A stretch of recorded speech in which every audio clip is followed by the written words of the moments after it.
हरिः ओम् श्री गुरुभ्यो नमः हरिः ओम् ॐ भद्रं कर्णेभिः शृणुयाम देवाः भद्रं पश्येमाक्षभिर्यजत्राः स्थिरैरङ्गैः स्तुष्टुवागुंसस्तनूभिः व्यशेम देवहितं यदायुः स्वस्ति न इन्द्रो वृद्धश्रवाः स्वस्ति न पूषा विश्ववेदाः स्वस्ति नस्तार्क्ष्यो अरिष्टनेमिः स्वस्ति नो बृहस्पतिर्दधातु ॐ शान्ति शान्ति शान्तिः ॐ सहना भवतु सहनौ भुनक्तु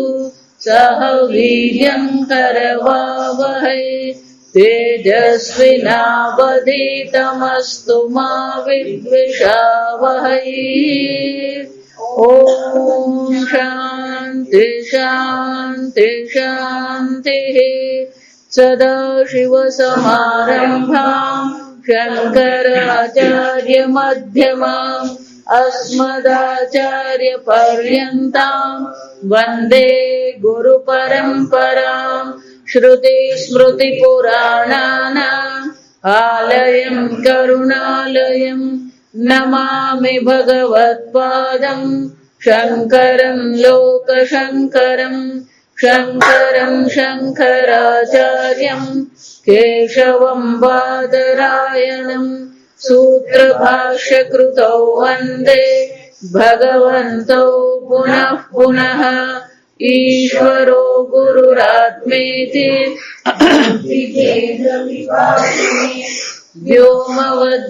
व्योमवद्व्याप्तदेहाय दक्षिणामूर्तये नमः निधये सर्वविद्यानां विशदे भवरोगिणां गुरवे सर्वलोकानां दक्षिणामूर्तये नमः ॐ नमः प्रणवार्थाय शुद्धज्ञानैकमूर्तये निर्मलाय प्रशान्ताय दक्षिणामूर्तये नमः ये इमां ब्रह्म विद्याम् उपयन्ति आत्मभावेन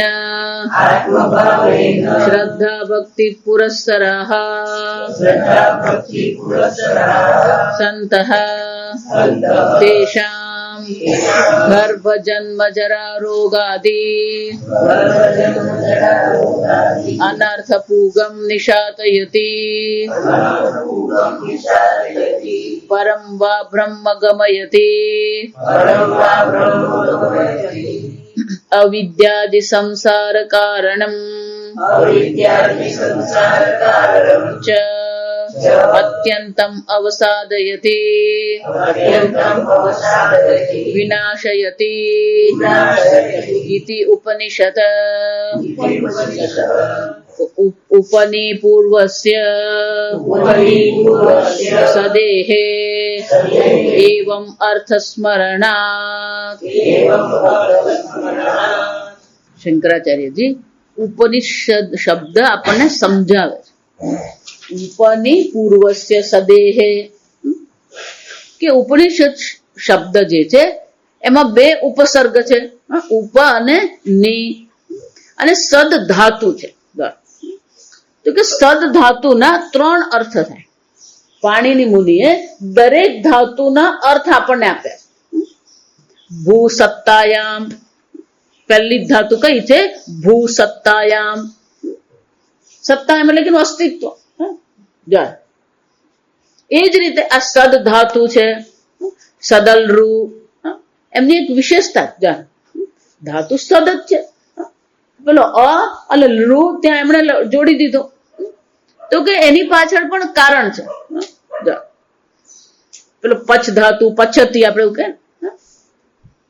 તો પચ ધાતુ જે છે ખાલી પચ એવું નહીં લખે ડી ડુ 50 એવું લખે. પેલું ડુ કેમ જોડી દીધું, પેલું શ કેમ જોડી દીધું, આ બધાની પાછળ નિયમ છે. એમણે જે પાણીની સૂત્ર લખ્યા એ વ્યાકરણના નિયમમાં એમણે દર્શાવ્યું હોય કે આ બધાની ક્યાંક ને ક્યાંક શું છે, ઉપયોગ છે. એ જ રીતે સદલરૂ ધાતુ શું છે, સદ ધાતુ છે, પણ ધાતુ પાઠમાં શું કહેવામાં આવે, સદલરૂ.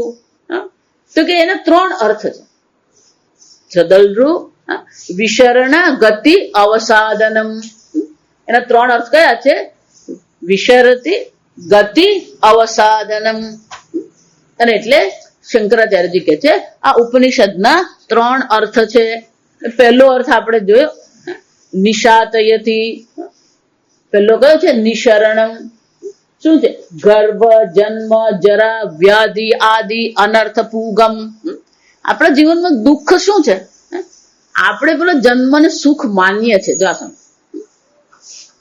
શંકરાચાર્યજીએ આ સરસ મજાનું સ્તોત્ર લખ્યું, અપરાધ ક્ષમાપન સ્તોત્ર, શિવ અપરાધ ક્ષમાપન સ્તોત્ર.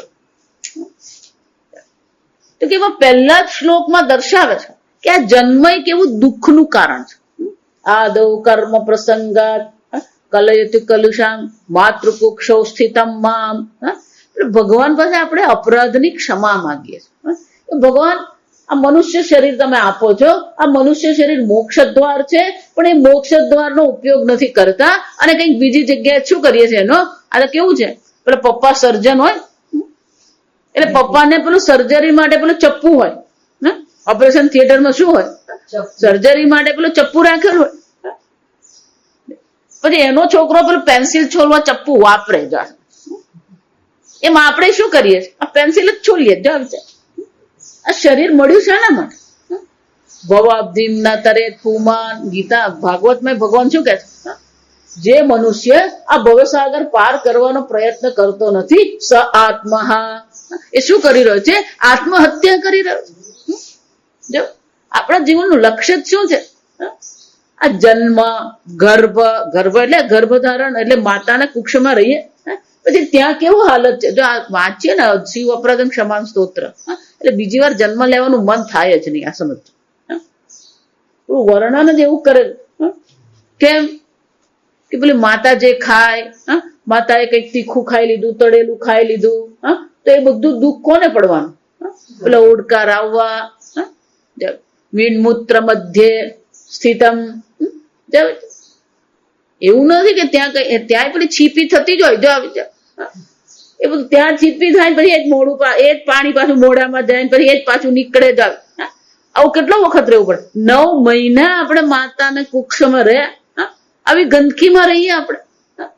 આ ગર્ભ એટલે શંકરાચાર્ય શું કહે છે, આ ગર્ભ, જન્મ, એ જન્મ વખતે કેવી પીડા થાય. આ શરીરને પીડા સહન કરવાનું એક માત્રા હોય.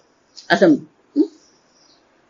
અને એ માત્રા પ્રમાણે તમે જુઓ તો સૌથી વધારે પીડા આ પ્રસવ પીડા છે.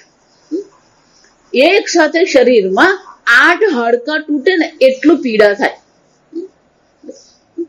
ત્યાર પછી પેલા બીજા નંબર પર આવે આ મૂત્રપિંડમાં જે પેલી પથરી થાય, એ પથરી જે ખસે ને અને ત્યારે જે પીડા થાય. પહેલા નંબરની પીડા કઈ છે, પેલી માતાને પ્રસવ પીડા થાય એમ નહીં, બાળકને પણ શું છે, સાંકડા માર્ગમાંથી નીકળવાનું છે. એટલે શંકરાચાર્યજી કહે છે આ ગર્ભ પણ શું છે, અનર્થ પૂગમ.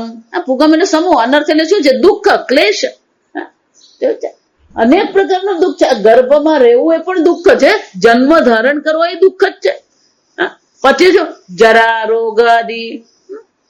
બાળપણ પણ આ પેલા શિવ અપરાધ ક્ષમા સૂત્રમાં દર્શાવ્યું કે પેલું બાળક હોય કેવું છે, ગાયનું વાછરડું જન્મે, જેવું જન્મે ને તરત ઊભું થઈ જાય. પણ આ મનુષ્યનું બાળ તો કેવું છે, આપણી બાળની અવસ્થા કેવી છે, નિસહાય છે. પેલું કોઈ ખવડાવે ત્યારે ખાવાનું, કોઈ પેલા ઊંઘ આવતી હોય ને પેલો રડતો હોય, માને થાય ભૂખ લાગી એટલે એને દોડાવે.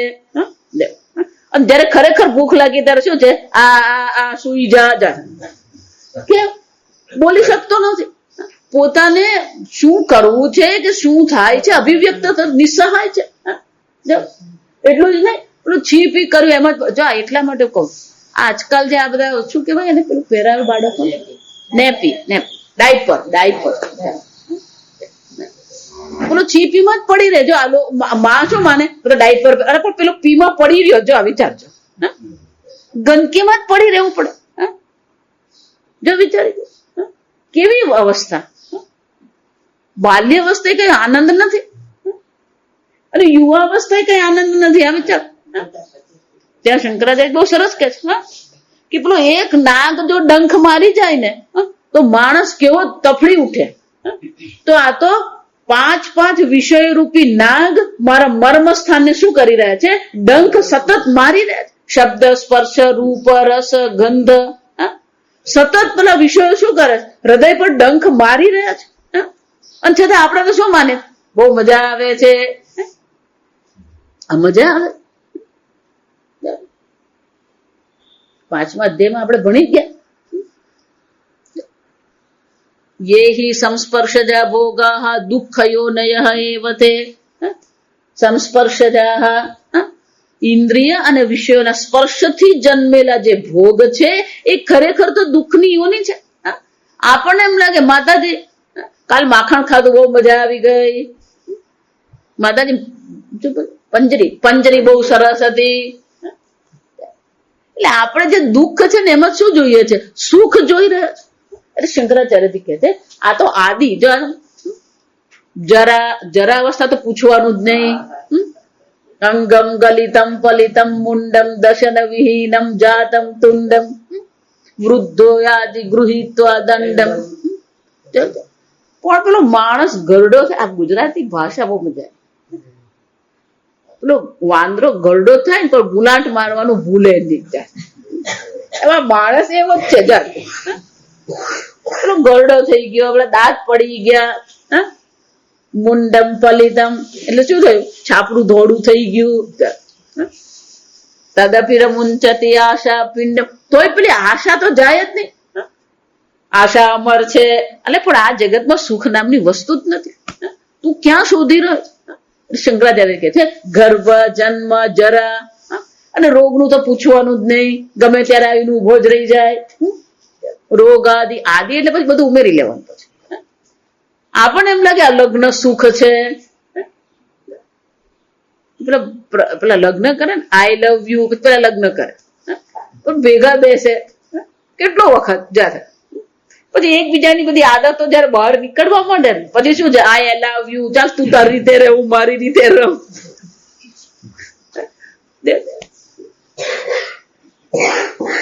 ભારતમાં લગ્ન ટકે આ સમજો કારણ કે આપણી સંસ્કૃતિ એવી છે માણસમાં તો દમ છે જ નહીં પણ સંસ્કૃતિમાં કઈક છે જા સમજો પેલા લગ્ન શું થઈ જાય પેલા ટકી જાય જા સમજો એટલે ઘણી વાર એવું થાય પેલું એક સ્કૂટર નું પૈંડું હોય પેલું એક ટ્રેક્ટર નું પૈંડું હોય જાય ગાડું કપડે આદિમાં પછી આ બધું જ આવી જાય સમજો છોકરાઓ મોટા કરવા કઈ સહેલા છે જ નહીં પેલો આપણો બાપ બનીને જ બેઠો હોય જો આપણે એમ થાય કે આપણે એને કરીએ એ આપણને કરતો હોય આદિ આ બધું અંદર આવી જાય એટલે શંકરાચાર્ય શું કહે છે અનર્થ પૂગમ અનર્થ એટલે શું છે આ ક્લેશ છે દુઃખ છે અને દુઃખ જ નહીં દુઃખનો સમૂહ છે આજકાલના માતા પિતા તમે જો અમે પરણે એટલે તું પરણ જા પણ તમે પણ સુખી થયા અમે સુખી થયા કે નહીં થયા પણ તું પરણી જા સમજ શંકરાચાર્યજી કે છે નિશાતયતી આ જે અનર્થ જે છે આ દુઃખ જે છે આ દુઃખનો શું કરે છે નિશાતયતી એને ઢીલું કરી આપે આપણને આ ગાંઠ જે ગ્રંથિ કહેવામાં આવે એને શું કહેવામાં આવે ગ્રંથિ કહેવામાં આ ગ્રંથિને શું કરવી પડે કોઈ પણ ગાંઠ હોય ને એ ગાંઠને પહેલા શું કરવી પડે પેલી ઢીલી તો જ છૂટે સીધું જ તમે આમ દોરો ખેંચવા જાવ નહીં કામ આવો કારણ કે ક્યાં કયો દોરો કેવી રીતે ભેરવાયો આપણને ખબર જ નથી એટલે પહેલા તો શું કરવું પડે જે 4-5 દોરા ભેગા થઈ ગયા હોય ગાંઠ બની ગયો એને શું કરવાનું હોય પેલા ઢીલી કરવાનું પછી ખબર પડે ક્યાંથી કયું કાઢવાનું નિશાતયતી એટલે કે છે કે આ પ્રકારથી આ જે જન્મ જરા રોગાદી જે દુઃખ છે એને શું કરવાનું હોય, પેલા જરાક ઢીલું કરવાનું એટલે પેલા જરાક શાંતિનો અનુભવ કરવાનો. નિશાતયતી શિથિલી કરોતી, એને શું કરવાનું, શિથિલ કરવાનું, જરાક ઢીલું કરવાનું. કેમ? પેલાને જરાક કંઈક શાંતિનો અનુભવ થાય, જરાક કઈ રાહતનો અનુભવ થાય તો પછી એને પેલું બ્રહ્મ જ્ઞાન આપણે આપી શકીએ. આત્મા શાંત સ્વરૂપ છે, શિવમ શાંતમ અદ્વૈતમ, પણ એ શાંત આત્મા જે છે એને જાણવા માટે મારું મન પણ સાપેક્ષિક રીતે શું હોવું જોઈએ, શાંત હોવું જોઈએ. આત્મા આનંદ સ્વરૂપ છે તો મારું મન પણ સાપેક્ષિક રીતે કેવું હોવું જોઈએ, આનંદ પ્રસન્ન હોવું જોઈએ. ગીતામાં એટલે ભગવાન કે પહેલા પેલી તું પ્રસન્નતા મેળવ. આપણને પ્રસન્નતા મેળવવી જ અઘરી પડે. રાગ દ્વેષ વિયુક્ત એક જ ઉપાય આપણે જોઈ ગયા વૈરાગ્યની વ્યાખ્યામાં કે રાગ દ્વેષ થી વૈરાગ્ય થવો. રાગ દ્વેષ વિયુક્ત વિષયાન ઇન્દ્રિયશ્ચરન.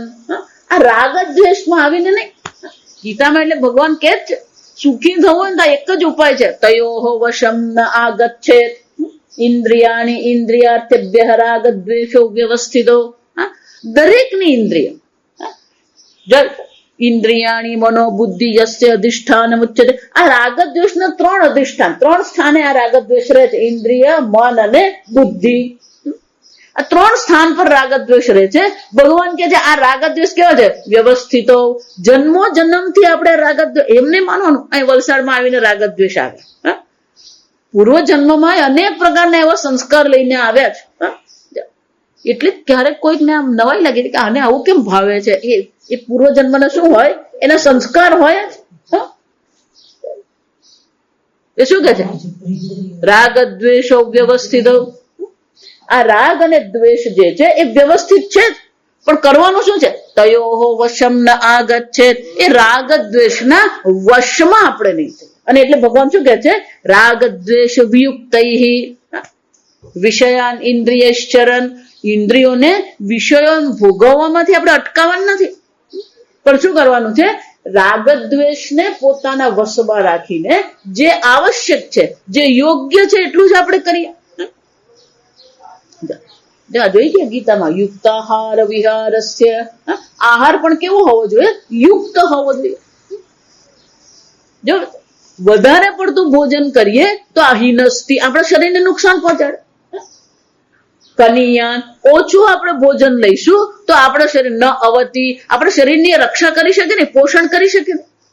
એટલે આપણે જેટલું આવશ્યક છે એટલું જ ભોજન લઈએ. અને એટલે કે છે કે વિષયો તો ગ્રહણ કરવાના જ છે, પણ રાગ દ્વેષનો વશમાં થઈને વિષય નહીં ગ્રહણ કરી. ભગવાન શું કે રાગ દ્વેષ વિયુક્તૈઃ વિષયાન ઇન્દ્રિયશ્ચરન. કેમ? આ ઇન્દ્રિય કેવી છે, આત્મવશ્યેર વિધેય. આત્મા એ કેવી છે, પોતાના, આત્મા એટલે પોતાના વશમાં છે. ઇન્દ્રિય, મન અને બુદ્ધિ પોતાના વશમાં છે તો શું થશે, પ્રસાદમ અધિગચ્છતિ. પ્રસન્નતા મેળવવા માટેનો આ એક જ ઉપાય છે. જ્યાં સુધી પોતાના રાગ દ્વેષ પ્રત્યે વૈરાગ્ય કેળવીએ નહીં, જ્યાં સુધી પોતાના રાગ દ્વેષને પોતાના વશમાં કરીએ નહીં, ત્યાં સુધી પ્રસન્ન રહેવું શક્ય જ નથી. જો એટલે જ કહું, સવારે ઉઠીએ ને ત્યાંથી શું થાય, સવારે ઉઠીએ ને ત્યારે જ મનમાં પેલું મહાભારત શરૂ થઈ જ ગયું હોય. ઉઠું કે નહીં ઉઠું, તો હજી તો 4:30 થઈ ગયા, આ ઊંઘ આવતી નથી. એટલે મનમાં શું શરૂ થઈ ગયું, મહાભારત શરૂ જ થઈ જાય. શાસ્ત્રમાં એવું લખ્યું, જેવી તમારી સવાર હોય ને એવો પછી આખો દિવસ જાય. સવારે જ જો મહાભારત થઈ ગયું હોય તો પછી આખો દિવસે શું થવાનું છે, એ પેલું મહાભારત જ રહે પછી. એટલે આગળ મેં કહ્યું ને, આપણે પેલા નિંજા બનીને જ ફરીએ છીએ, આખો દિવસ પેલા લડવા માટે તૈયાર થઈને જ ફરતા હોઈએ. પ્રસાદમ અધિગચ્છતિ. પ્રસન્નતા, આપણા હૃદયમાં પ્રસન્નતા છે કે નહીં? બહારથી તમે ગમે એટલું મેળવી લીધું, બહારથી તમે ગમે એટલું પ્રાપ્ત કરી લીધું, પણ આ મેળવ્યા પછી પણ જો તમારા મનમાં શાંતિનો અનુભવ નથી, તમારા મનમાં પ્રસન્નતાનો જો અનુભવ નથી, તો પછી આ પરબ્રહ્મને પ્રાપ્ત કરવું શક્ય નથી. અને એટલે શંકરાચાર્યજી કહે છે કે પહેલું જે છે નિશરણમ, આપણા બધી ગ્રંથિઓ જે છે એ જે શિથિલી કરોતી એને જરા ઢીલી કરીએ. આ રાગદ્વેષની ગ્રંથિ જરા ઢીલી થશે તો પછી આપણું મન સાપેક્ષિક રીતે શાંત હશે, સાપેક્ષિક રીતે પ્રસન્ન હશે. અને જો સાપેક્ષિક રીતે પ્રસન્ન છે પરમ બ્રહ્મ અવગમયતી, અને તો પછી આ પરબ્રહ્મનું જ્ઞાન આપણને થઈ શકે. બીજો અર્થ શું થયો? અવગમય ગતિ, વિશરણમ ગતિ અવસાદનમ. પહેલો અર્થ શું થયો? આ જે આપણો અનર્થપૂગ જે છે એને જરા ઢીલા કરી દઈએ. જો ગીતામાં ભગવાન જે કહે છે આ જ ચર્ચા, સુખ દુઃખે સમય કૃત્વા લાભા લાભો જયા જયો. આપણું જીવન આ જ છે. જો હું તમને વારંવાર કહું, આપણું સંપૂર્ણ જીવન જે છે એ આ 5 દ્વંદ્વ જ છે. અને ભગવાન શું કે છે? આ 5 દ્વંદ્વોમાં આપણું મન કેવું છે? સમય કૃત્વા, સમ રહેવું છે. આ શરીરની દ્રષ્ટિએ વિચારીએ તો શીત અને ઉષ્ણ.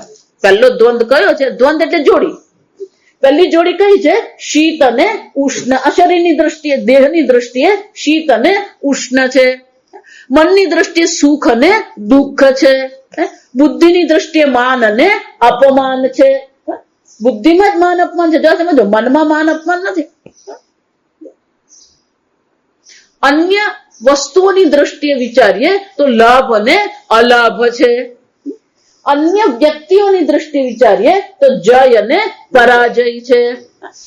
આનાથી છઠ્ઠું છે જ ને, શીત ઉષ્ણ સુખ દુઃખ, માન અપમાન, લાભ ગેરલાભ, જય અને પરાજય. આ 5 જ દ્વંદ્વમાં આપણે રહીએ. તો ભગવાન શું કે છે? સમય કૃત્વા. જો આ બધામાં આપણે સમ રહી શકીએ, એટલે કે આપણા મનને વિચલિત થવા નહીં દઈએ, આપણા મનને વિક્ષિપ્ત નહીં કરીએ, તો જ પછી આ બ્રહ્મ જ્ઞાન શક્ય બને. અને એટલે શંકરાચાર્યજી કહે છે આ સદધાતુનો પેલો બીજો અર્થ કયો છે? વિશરણ ગતિ. ગતિ એટલે શું છે? જાણવું. સમજો, ગતિ ગોઈ, જવું એમ કહીએ ને. કોઈ પણ ગતિ જે અર્થ જે છે એ ગતિ અર્થના ધાતુ જે છે એને જ્ઞાનના અર્થમાં પણ આપણે વાપરીએ. દરેક ભાષામાં છે. દરેક ભાષામાં આ ગતિના અર્થ જે ગતિ અર્થના જેટલા ધાતુઓ છે એ બધા ધાતુઓને આપણે જ્ઞાન માટે પણ વાપરીએ. મગજમાં ઉતર્યું કે નહીં?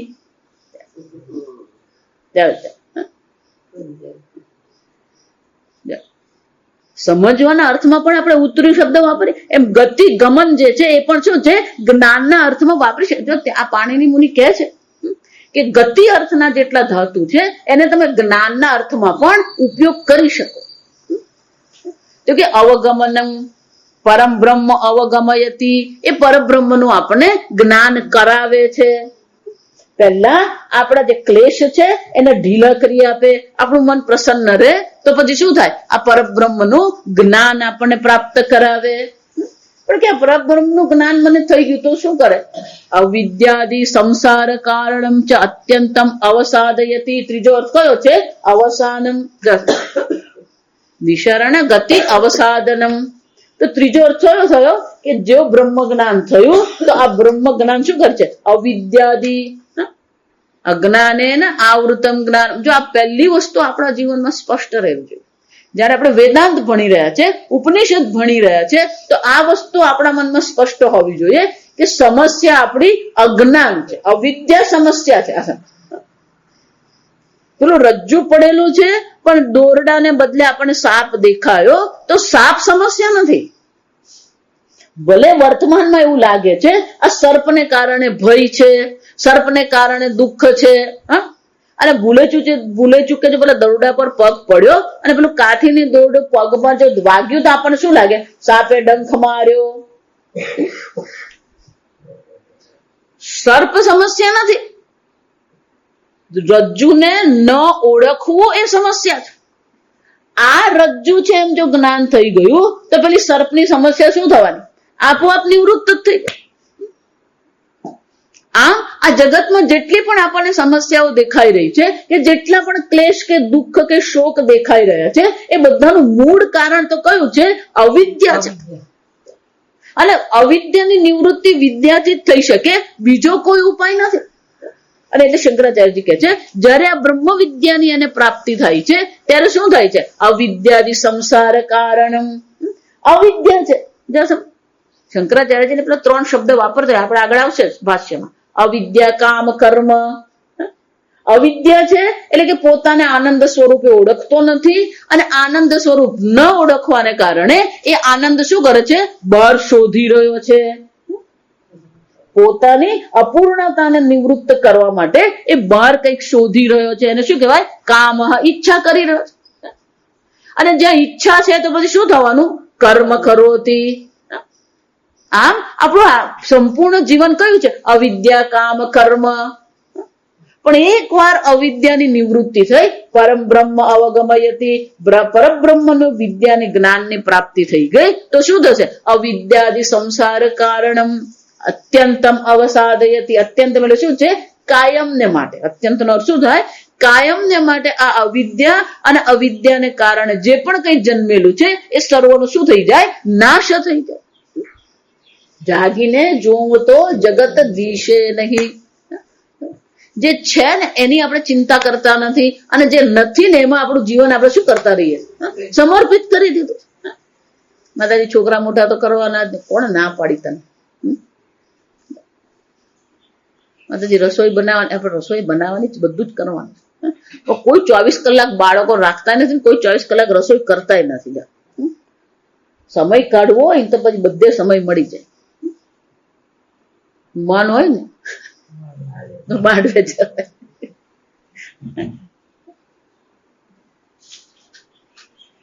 બ્રહ્મ વિદ્યા જ આપણે ઉપાય છે. અને જો બ્રહ્મ વિદ્યા ઉપાય છે તો એને માટેનો સમય આપણે શું કરવો પડે? કાઢી લેવો. અવિદ્યાદિ સંસાર કારણમ છે જ નહીં આ જગત. આ વિચાર ગીતામાં ભગવાન વારંવાર કહી જ રહ્યા છે કે તું જેને તારું જીવન સમર્પિત કરીને બેઠો છે એ ખરેખર અર્જુન છે જ નહીં. સતઃ અભાવ અને વિદ્યતે. આ આત્મા જે સત્સ્વરૂપ આત્મા છે એનો ક્યારેય અભાવ થતો નથી. અસતઃ ભાવ ન વિદ્યતે. આ જેને તું સત્ય માનીને ચાલી રહ્યો છે એનું શું છે? અસ્તિત્વ જ નથી. ખરેખર જગતનું અસ્તિત્વ છે જ નહીં. પણ એ જગતને આપણે છે માનીને શું કરીએ છીએ? એનું આપણું જીવન એમાં જ આપણે વ્યર્થ કરી રહ્યા છીએ. સમજો. આગળ 9મા અધ્યાયમાં પછી ભગવાન પાછા ફરીથી કહે છે, ન ચમત્સ્થાની ભૂત. મારામાં કશું છે જ નહીં. માટીની દ્રષ્ટિ વિચારીએ તો ઘડા નામની વસ્તુ છે જે છે એ તો માટી જ છે. ફક્ત આપણા આંખથી પેલો આકાર દેખાય છે, અને એ આકારને જ આપણે સર્વસ્વ માની લઈએ. આ ઘડો છે, આ છે એ સત્ય છે. જો સમજવાનું, આ છે એ સત્ય છે. પણ ઘડો જે કીધો એ શું છે? અસત ભાવ ન વિદ્યતે. કેમ? અસત કોને કહેવાય? અસત એટલે કે જે એક જ કાળમાં હોય. અસત એટલે જે એક જ કાળમાં હોય. ઘડો બન્યો એ પહેલા માટી હતી, ઘડો બન્યો પછી પણ માટી છે, ઘડો ફૂટી ગયા પછી પણ માટી છે. તો ત્રણેય કાળમાં તો માટી જ છે. મૃત્તિકે તેવ સત્યમ. ઉપનિષદ શું કહે છે? આ માટી જ એક સત્ય છે. પેલો ઘડો તો કેવો છે? એક કાળમાં છે. અને જો એક કાળમાં છે તો ખરેખર એનું પોતાનું કોઈ અસ્તિત્વ જ નથી. અને એટલા માટે શંકરાચાર્યજી કહે છે, અવસાદેતી અત્યંતમ. કાયમને માટે એની નિવૃત્તિ શક્ય છે, કારણ કે ખરેખર એ છે જ નહીં. આપણા મુંડક ભણીએ પેલું માંડુક્ય આવે, શંકરાચાર્યજીના પરમ ગુરુ, દાદા ગુરુ, એમણે કારિકા લખી છે માંડુક્ય પર. માંડુક્યમાં મંત્ર 12 જ છે, પણ એને સમજવા માટે આપણે પેલા 400 શ્લોક જોઈએ, એને કારિકા કહેવાય. ત્યાં બહુ સરસ લખે છે, સંસારો યદિ વિદ્યેત નિવર્તયેત ન સંશય.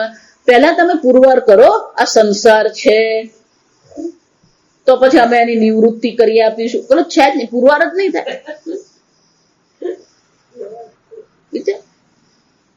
છે જ નહીં આ વિદ્યા. પણ જે નથી એને શું કરીએ છીએ આપણે? આપણું જીવન સમર્પિત કરીને બેઠા છે.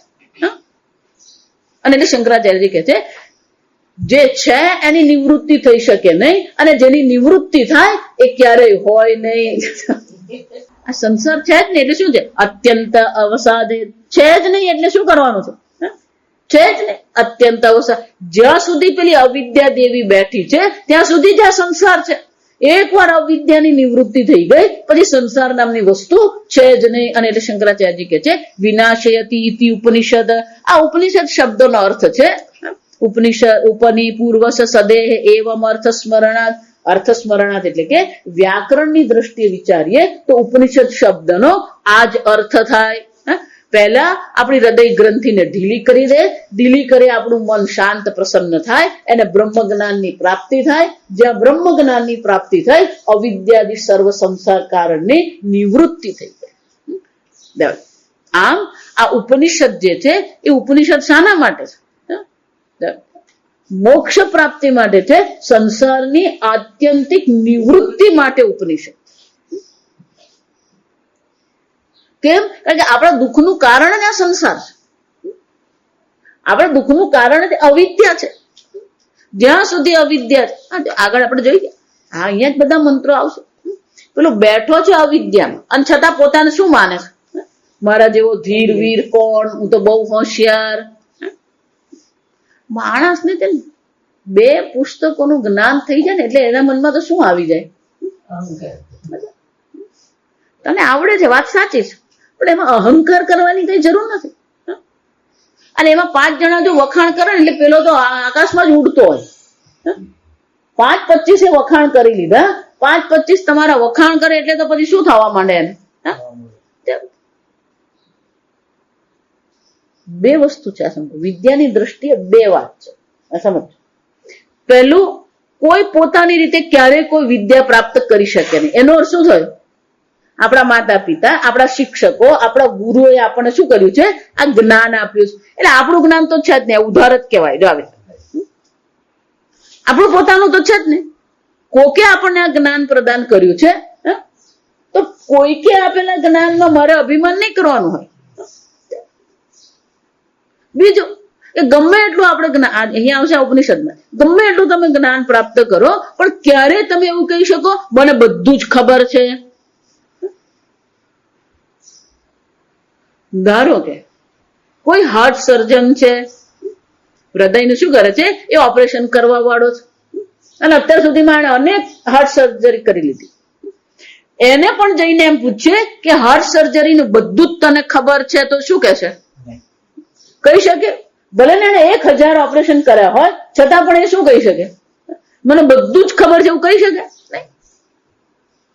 વિચાર, કોઈ પણ જ્ઞાન માટે ક્યારેય અભિમાન નહીં. કારણ કે એક તો જ્ઞાન આપણને કોઈક આપે છે, અને ક્યારેય આપણું જ્ઞાન પૂર્ણ તો હોઈ શકે જ નહીં. અને જયારે આપણું જ્ઞાન જ અપૂર્ણ છે તો પછી એના માટે અભિમાન કરવાની આવશ્યકતા ક્યાં છે? પણ આ માણસનો એક સ્વભાવ છે કે જ્યાં 5-25 જણા વખાણ કરી લીધા, 5-25 વાહ વાહ કરી એટલે એના મનમાં શું આવી જાય? અભિમાન આવી જાય. એટલા માટે જ વિદ્યાની સાથે શું હોવું જોઈએ? વિદ્યા વિનય સંપન્ન. વિદ્યાની સાથે શું હોવું જોઈએ? વિનય હોવો જોઈએ. આપણને કોકે આપ્યું છે તો એ આપનાર પ્રત્યે આપણા મનમાં શું હોવું જોઈએ? એ ઋણ હોવો જોઈએ. ઋષિ ઋણ કહેવામાં આવે. શાસ્ત્રમાં એને શું કહેવામાં આવે? ઋષિ ઋણ છે. આપણા પૂર્વજો, આપણે ઋષિ મુનિઓનો આ પ્રસાદ છે, એને માટે અભિમાન નહીં કરવાનું.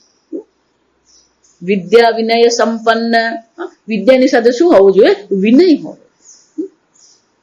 શાસ્ત્ર એટલે બહુ સરસ દ્રષ્ટાંત આપે કે પેલા આંબા પર જેમ વધારે ને વધારે કેરી આવે એમ આંબો નમે જાશે. એમ આપણે પણ જેમ વધારે ને વધારે જ્ઞાન મળે એમ આપણામાં નમ્રતા આવવી જોઈએ, અભિમાન નહીં. કારણ કે કોઈનો ભગવાન સર્વજ્ઞ છે. આગળ મંત્ર આવશે ઈશ્વર સર્વજ્ઞ સર્વવિત. ભગવાન સર્વજ્ઞ છે તો સર્વજ્ઞ ભગવાનની સામે આપણું જ્ઞાન કેટલું? અને ભગવાન સુધી નહીં પહોંચવું હોય તો ખાલી આદિ શંકરાચાર્યજીને જીવન ચરિત્રને યાદ કરીએ. 8 વર્ષે 4 વેદ કંઠસ્થ થઈ ગયા, આવડી ગયા. પણ 8 વર્ષે ખાતા શીખતો હોય, ખાતા શીખેતો હોય પણ 2 વાર તો પાડતો જ હોય કોળીઓ. 8 વર્ષે 4 વેદ કંઠસ્થ થઈ ગયા અર્થ સહિત. બાકીના 16 વર્ષમાં આ બધા ભાષ્ય લખ્યા. ભગવદ ગીતા ભાષ્ય અને 10 ઉપનિષદ, એમાં બૃહદારણ્યક ઉપનિષદનું ભાષ્ય તમે જુઓ ને, આપણે એમ થાય કે આટલું વિશાળ, આટલું વિસ્તૃત ભાષ્ય એમને લખ્યું કેવી રીતે? જ્યારે કોઈ વીજળી નથી, કાગળ નતા, બોલપેન નથી, કોમ્પ્યુટર નતા, ત્યારે પણ એમણે શું કર્યું? આ લખ્યું. 16 વર્ષની વય તો એમને થઈ ગયું. શંકરાચાર્યજીને જોઈએ ને તો પછી આપણા પાસે અભિમાન કરવાનું કઈ છે? એમનું જ્ઞાન તો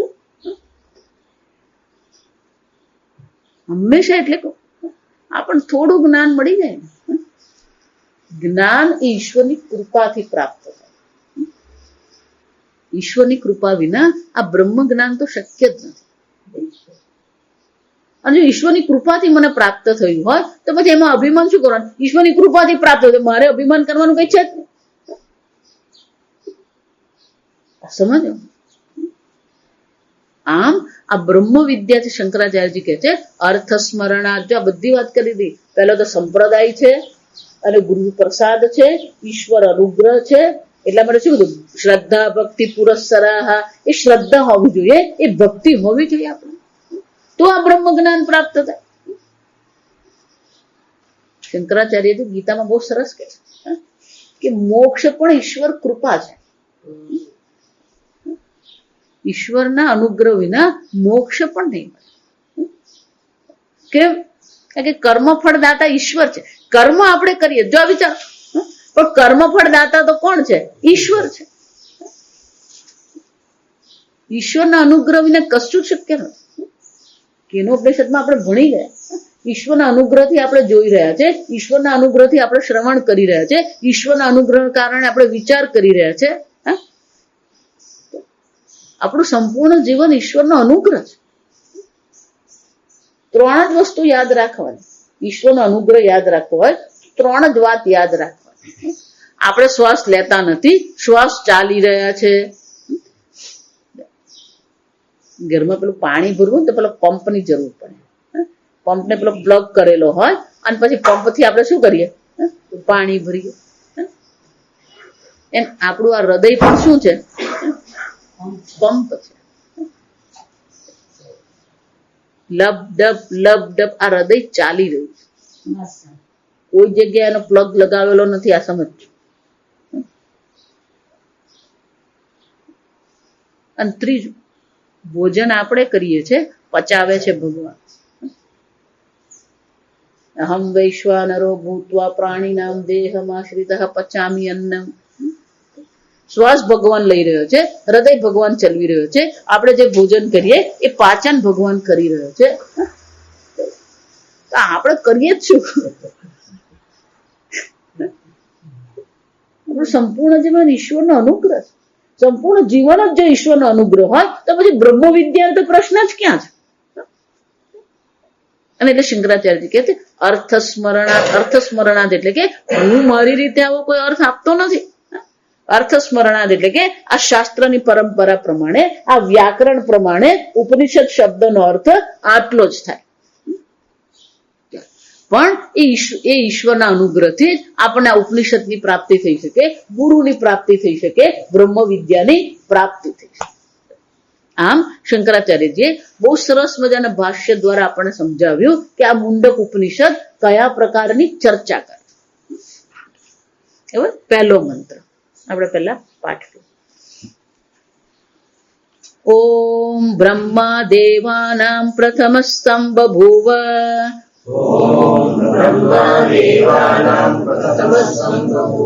વિશ્વસ્ય કર્તા ભુવનસ્ય ગોપ્તા સ બ્રહ્મ વિદ્યામ સર્વ વિદ્યા પ્રતિષ્ઠામ અથર્વાય જ્યેષ્ઠ પુત્રાય પ્રાહ ભાષ્ય બ્રહ્મા પરિવૃઢ મહાન ધર્મ જ્ઞાન વૈરાગ્ય ઐશ્વર્યૈઃ સર્વાન અન્યાન અતિશેત ઇતિ દેવાનાં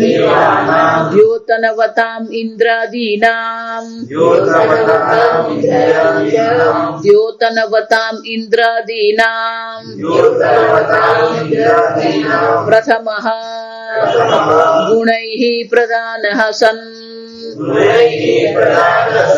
પ્રથમઃ અગ્રે વા સંબભૂવ અભિવ્યક્તઃ सम्यक् स्वातन्त्र्येण इति अभिप्रायः न तथा यथा धर्माधर्मवशात् संसारिणः अन्ये जायन्ते यः असौ अतीन्द्रियः अग्राह्यः इत्यादि स्मृतेः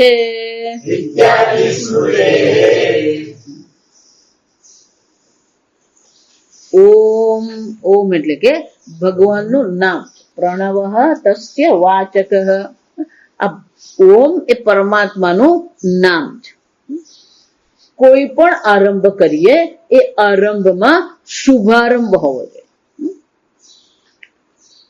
અને શુભ આરંભ કરવો હોય મંગલાચરણ કરવું હોય તો પહેલું શું કરવાનું ઓમ બ્રહ્મા દેવાનામ પ્રથમ સંબભૂવ બ્રહ્માજી શંકરાચાર્ય કહે છે પરિવૃઢ પરિવૃઢ એટલે કે જે શ્રેષ્ઠ છે બ્રહ્માજી જે છે એ શ્રેષ્ઠ છે એટલે કે આ સંપૂર્ણ જગતની જેટલી ઉપાધિઓ છે શાસ્ત્ર પ્રમાણે 4 પ્રકારની ઉપાધિ કહેવામાં આવે ઉદ્ભિદ ઉદ્ભિદ એટલે કે આ જમીનને ફાડીને બહાર નીકળે વનસ્પતિ ઉદ્ભિદ ઉદ્બીજ પછી અંડજ ઈંડામાંથી જન્મ એટલે પક્ષી અને આ સાપ નાગ આદિ આ બધા કેવા છે અંડજ સ્વેદજ સ્વેદજ એટલે કે જ્યાં ભેજની આવશ્યકતા છે એટલે આ જંતુઓ આ બધા જંતુઓ જે છે એ જંતુઓને જન્મ માટે શાની જરૂર પડે ભેજની જરૂર પડે સ્વેદજ સ્વેદજ અંડજ જરાયુજ મેમલ્સ આપણે અંગ્રેજીમાં જે કહીએ યોનિજ કહીએ એટલે કે માતાના ગર્ભમાંથી બાળક સીધું જન્મે ઉદ્બીજ સ્વેદજ અંડજ જરાયુજ આ 4 પ્રકાર છે બ્રહ્માજી કોણ છે પરિવૃઢ એમને આ 4 યોનિમાં નથી જો સમજો શ્રેષ્ઠ છે શંકરાચાર્ય આપણને સમજાવે છે પરિવૃઢ પરિતઃ પરિતઃ એટલે કે સારી રીતે સંપૂર્ણ જગતનું જે ઉત્પત્તિ કરનાર છે ટીકાકાર બહુ સરસ કે સ્વયં અદ્ભુત શુક શ્રોણાદિ સંયોગમ અંતરેણ આવિર્ભૂત અન્ય સર્વનો જે જન્મ છે કેવો છે શુક્ર ક્ષોણિત સંયોગ અંડ અને બીજના સંયોગથી સર્વનો જન્મ થાય છે એમ બ્રહ્માજીનો જન્મ નથી બ્રહ્માજી એટલે હિરણ્યગર્ભ શ્રેષ્ઠ યોનિ આ જે બધી 84 લાખ યોનિઓ જે છે એમાં શ્રેષ્ઠ યોનિ કઈ છે આ બ્રહ્માજી પરિવૃઢ મહાન કેમ કોઈ પણ વ્યક્તિની મહાનતા માટે આ 4 ગુણ જોઈએ. એટલે શંકરાચાર્યજી કહે છે ધર્મ જ્ઞાન વૈરાગ્ય ઐશ્વર્ય સર્વાન. ધર્મ, દરેકનો ધર્મ હોય, શું યોગ્ય છે શું અયોગ્ય છે, તો દરેક ધર્મનું પાલન કરતા જ હોય છે, પણ પૂર્ણતઃ ધર્મનું પાલન કોઈ નહીં કરે. ધર્મ જ્ઞાન, આગળ જોયું કે જ્ઞાન પણ બધાને છે પણ પૂર્ણ જ્ઞાન છે કોઈની પાસે. વૈરાગ્ય, વૈરાગ્ય પૂર્ણ છે આપણી પાસે. આપણે લખોટી વૈરાગ્ય છે, આપણે સાયકલ વૈરાગ્ય છે, ડાયાબિટીસ થયો એટલે મીઠાઈ વૈરાગ્ય થઈ જાય, પૂર્ણ નથી. ઐશ્વર્ય, ઐશ્વર્ય ઈશનશીલ, બીજાનું શાસન કરવું. આપણે બીજાનું શાસન કરીએ, પેલો વંદો હોય, મચ્છર હોય, કીડી હોય, બિલાડી હોય, કૂતરા, એનું શાસન કરીએ જા, પણ આપણું શાસન કેવું?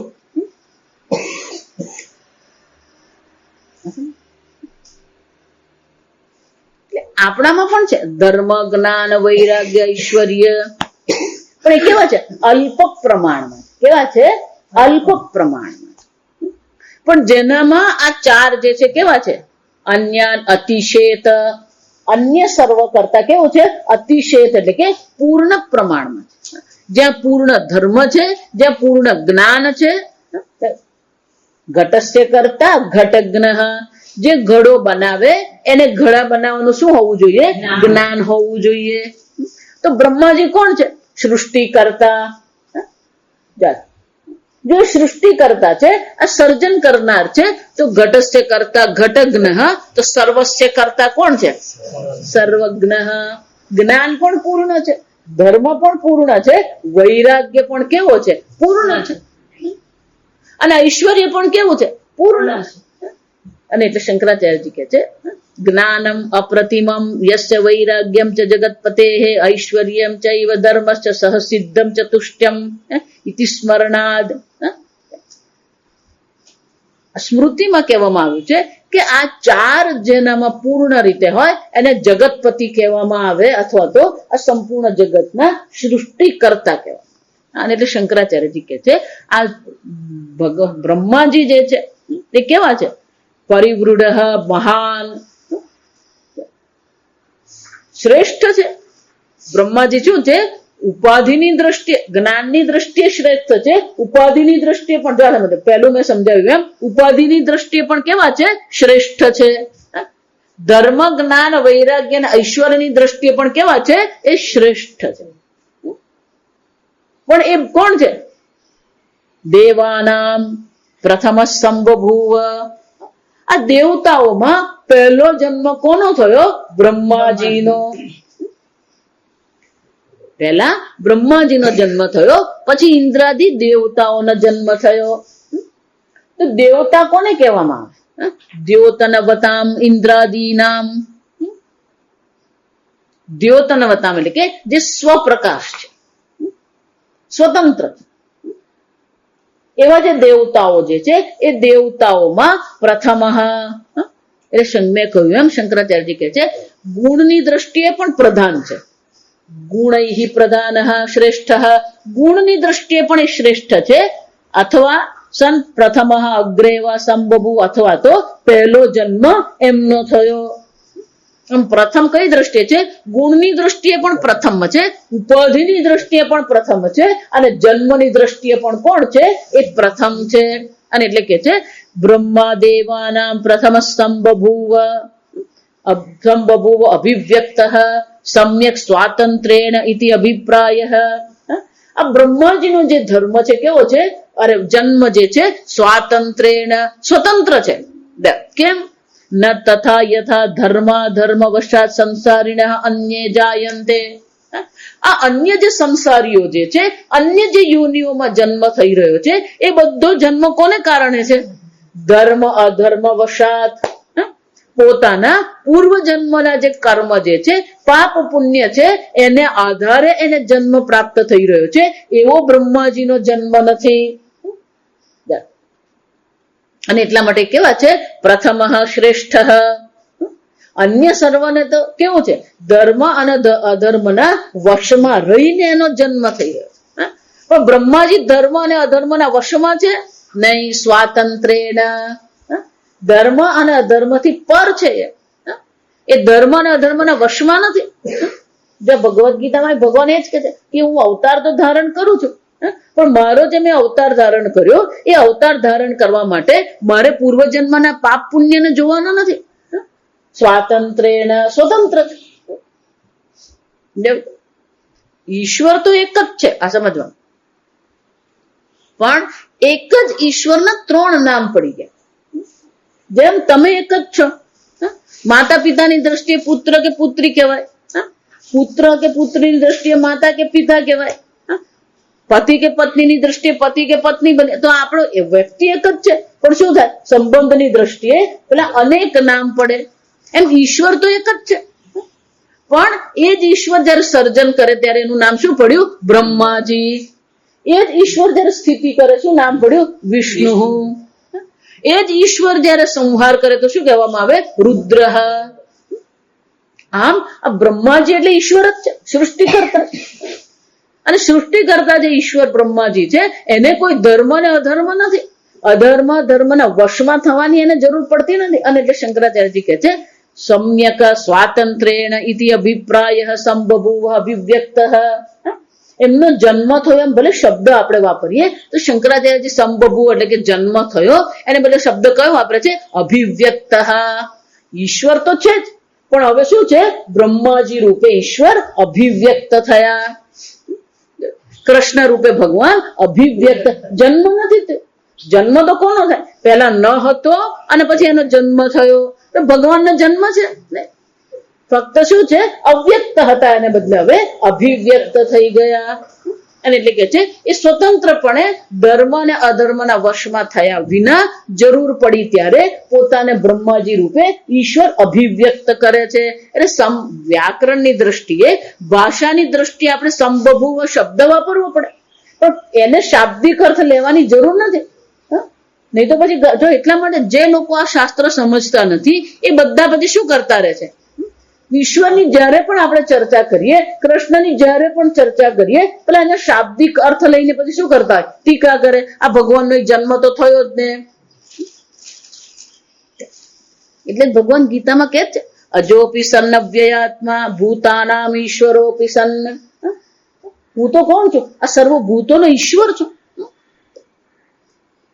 પણ તું જાય આત્મ માયા, મારી માયાને મારા વશમાં કરીને હું આ જન્મ ધારણ શરીર ધારણ કરું છું.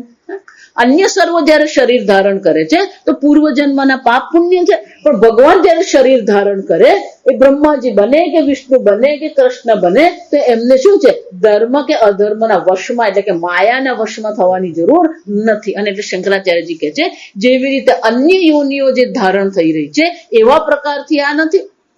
ફક્ત શું છે, એ બ્રહ્મા સ્વરૂપે અભિવ્યક્ત થયા. અભિવ્યક્ત કેમ, યહ અસૌ અતિન્દ્રિય અગ્રાહ્ય ઇત્યાદિ સ્મૃતે.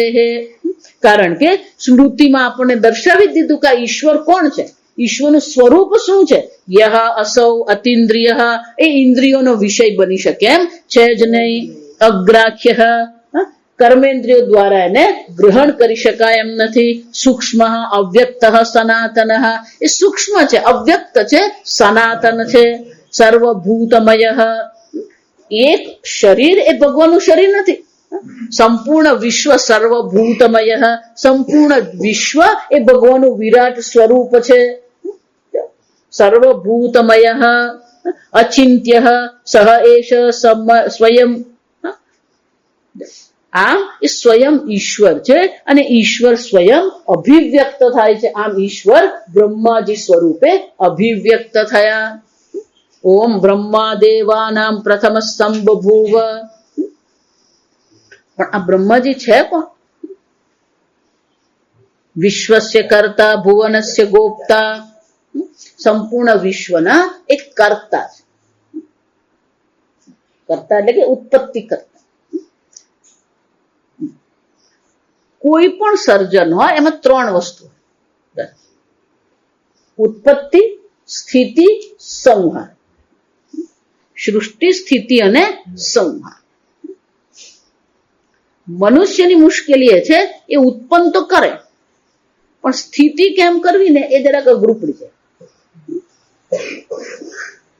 પેલા છોકરો ઉત્પન્ન તો કર્યો, પણ રાખવો પડે ને, પેલો રડે ને, મમ્મી તું સાચવ ને, તો ઉત્પન્ન શું કામ કર્યો? ઉત્પત્તિ તો કરી દીધી, પણ એની સ્થિતિ કરવામાં અઘરું પડે. એ જ રીતે પ્લાસ્ટિક ઉત્પન્ન તો કર્યું, હવે એને સંહાર કરવો શું પડે? અઘરું પડે. આમ ત્રણે ત્રણ કરવું અઘરું છે. આ સમજ, પ્લાસ્ટિક આપણે બનાવી દીધું, પણ એનો સંહાર કરવો શું થઈ ગયો? આ કોમ્પ્યુટર બનાવી દીધા, પણ કોમ્પ્યુટર બનાવ્યા પછી મોબાઈલ બનાવી દીધા, પણ હવે એનો નાશ કરવાનો ત્યારે શું થાય? અશક્ય. એટલે આપણે મનુષ્ય છે ને ઉત્પત્તિમાં બહુ એક્સપર્ટ છે, આ સમજો, પણ સ્થિતિ ને સંહારમાં શું કરે છે? ગુલાટ ખાઈ જાય. પણ આ કોણ છે? વિશ્વસ્ય કર્તા ભુવનસ્ય ગોપ્તા. ફક્ત ઉત્પન્ન જ કર્યું એમ નહીં, ભુવનસ્ય ગોપ્તા, સર્વ ભુવનનું રક્ષણ કરનાર પણ એ છે. ઉત્પત્તિ પણ કરે અને રક્ષણ પણ કરે. આજકાલ તો પેલા છોકરાઓ રખાય નહીં, એટલે પછી શું કરે? પેલી આયાને રાખે. અમેરિકામાં તો બેબી સિટિંગ કહેવાય, એને શું કહેવાય? ડે કેર કહેવાય. પેલી મમ્મી નોકરીએ ગયું એટલે દિવસના વખતે કોણ સાચવે? ડે કેરમાં મૂકી દેવાનું. મનુષ્યનું જીવન છે ને કંઈક વિચિત્ર જ છે, પણ ભગવાનમાં કોઈ વિચિત્રતા નથી. વિશ્વસ્ય કર્તા ભુવનસ્ય ગોપ્તા. સંપૂર્ણ વિશ્વની ઉત્પત્તિ પણ ભગવાન કરી રહ્યા છે, સંપૂર્ણ જગતનું રક્ષણ પણ ભગવાન કરે છે.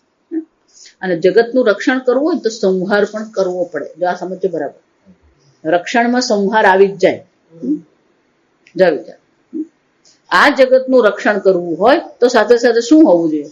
જેની ઉત્પત્તિ થઈ એનો સંહાર પણ થતો રહેવો. જેમ વસંતમાં નવા પાંદડા આવ્યા, નવા ફૂલ આવ્યા, તો પાનખર પણ શું છે? હોવું. પાનખર વિના સ્થિતિ નહીં થાય, પાનખર વિના સૃષ્ટિ પણ નહીં થાય. એટલે ભગવાનની જે સૃષ્ટિ છે ને એ રિસાયકલ વાળી છે, ને આપણી સૃષ્ટિ કેવી છે? પેલું રિસાયકલ કરતા આવડતું જ નથી. જો આ તમને અહીંયા રહીને નહીં ખબર પડે, તમે જંગલમાં રહો 5 દિવસ, તમને બધી ખબર પડી જાય. જંગલમાં કોઈ પણ વસ્તુ ક્યારે વ્યર્થ નથી. જે પણ કઈ ઉત્પન્ન થઈ રહ્યું છે એ બધી વસ્તુનું શું થઈ રહ્યું છે? નાશ પણ થઈ જ રહ્યો. પાંદડા બન્યા ને પાંદડા શું થઈ જાય? નાશ. એટલે શું કહે છે? આ બ્રહ્માજી જે શ્રેષ્ઠ ઉપાધિ છે, પણ સાથે સાથે કોણ છે? વિશ્વસ્ય કર્તા ભુવનસ્ય ગોપ્તા. સંપૂર્ણ વિશ્વનું ઉત્પન્ન કરનાર છે, સંપૂર્ણ જગતનું રક્ષણ કરનાર પણ એ બ્રહ્માજી છે. આગળ આપણે આવતીકાલે. ઓમ અસતો મા સદ્ગમય તમસો મા જ્યોતિર્ગમય મૃત્યોર્મા અમૃતંગમય. ઓમ પૂર્ણમદ પૂર્ણમિદં પૂર્ણાત પૂર્ણમુદચ્યતે પૂર્ણસ્ય પૂર્ણમાદાય પૂર્ણમેવાવશિષ્યતે. ઓમ શાંતિ શાંતિ શાંતિ. હરિ ઓમ. શ્રી ગુરુભ્યો નમઃ. હરિ ઓમ.